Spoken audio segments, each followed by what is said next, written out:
আচ্ছা, এই 16 নম্বর অঙ্কটা দেখো। 10টি লেবুর বিক্রয় মূল্য 13টি লেবুর ক্রয় মূল্যের সমান, লাভের হার কত চেয়েছে? তা কি বলেছে? 10টি লেবুর বিক্রয় মূল্য 10টি লেবুর বিক্রয় মূল্য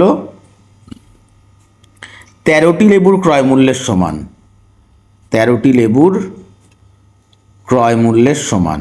তাহলে কি বলেছে? লাভের হার। তাহলে এখান থেকে আমি এসপি বাই সিপি সমান সমান কত হচ্ছে?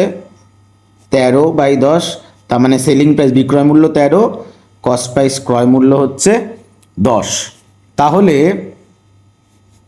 লাভের হার কত? লাভ কত? লাভ হচ্ছে 3, 13 বিয়োগ 10, ক্রয় মূল্য কত? 10 ইন্টু 100, 0 0 কাটলাম, 30%। এই টাইপের অঙ্ক কিন্তু প্রত্যেকটা এক্সামেই প্রায় দেখা যায়। তাহলে অ্যান্সার কত? অ্যান্সার হচ্ছে অপশান ডি। অপশান ডি সঠিক উত্তর।